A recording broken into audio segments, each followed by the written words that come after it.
This episode discusses sudden loss, drowning, and panic attacks.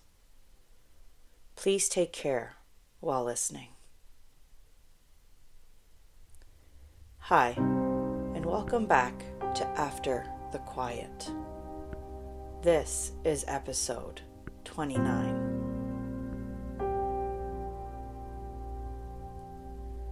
July 4th, 2011. A date that is burned into my memory. My cousin drowned. There are moments in life that divide time, before and after. That was one of them. It was sudden, unimaginable. He was young, full of life.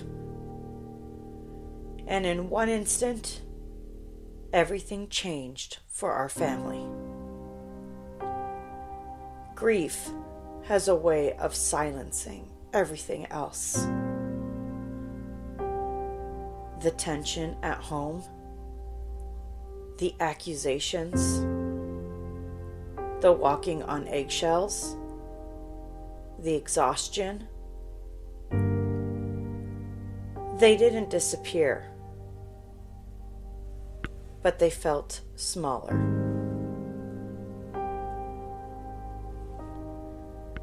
The day of his funeral, I was asked to do a reading in French. It felt like an honor,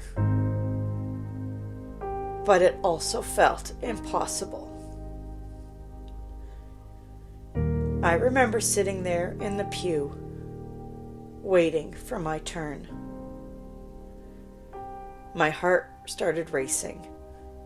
My chest tightened. My hands felt numb.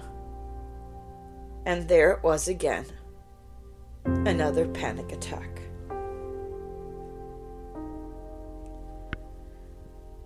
It built quietly. My thoughts spiraled.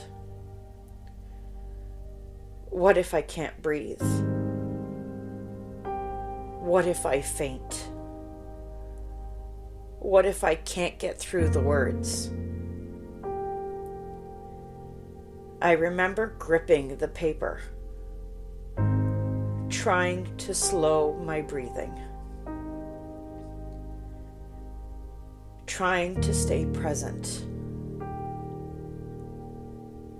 And then they called my name. And somehow, I stood up. I walked to the front. I read.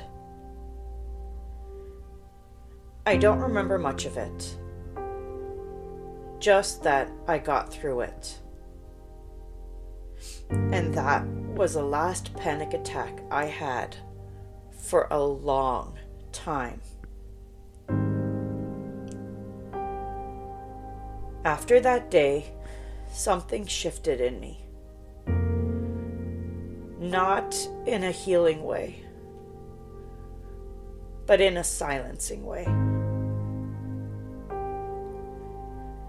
How could I complain about my marriage when my aunt had just lost her only son?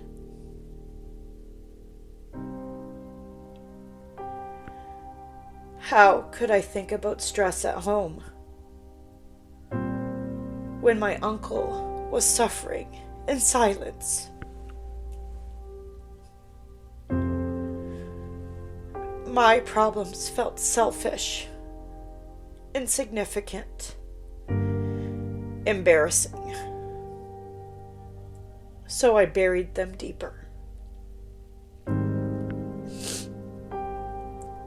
Grief rearranges your priorities, but it can also rearrange your perspective in unhealthy ways. I started downgrading my own pain. minimizing it, telling myself, it's not that bad. At least we're all healthy. At least we have our kids. And on paper, that was all true.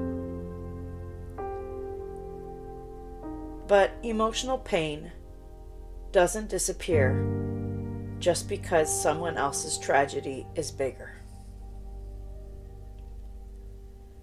I placed my trauma on a scale again, and it never seemed heavy enough. Not compared to drowning. Not compared to death. Not compared to a mother losing her only son. So I stayed quiet. I told myself to be grateful,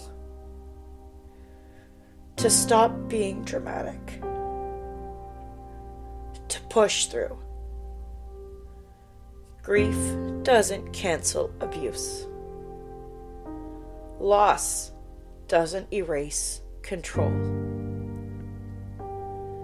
And someone else's tragedy does not invalidate your suffering. But I did not know that then. I just knew that I had to be strong. For my aunt, for my family, for my children. And strength, to me, meant silence. Looking back now, I see that July 4th didn't just mark the loss of my cousin. It marked the moment I began minimizing myself even more.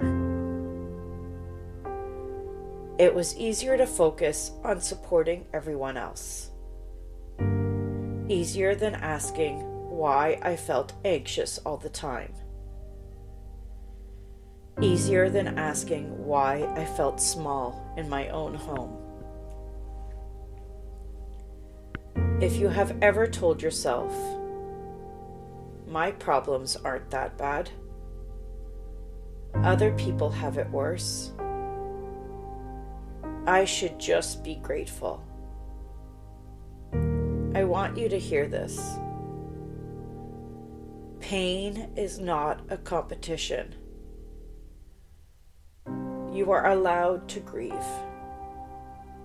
You are allowed to struggle. Even if someone else's tragedy is bigger, both things can exist at the same time.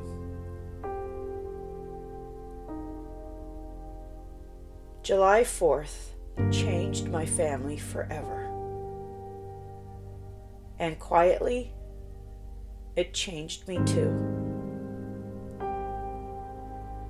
In the next episode, I'll talk about what happened when grief settled and the tension at home returned. This is After the Quiet.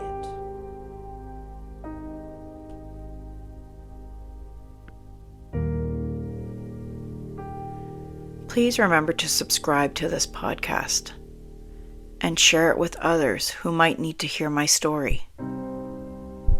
And also join me on Instagram at after.the.quiet.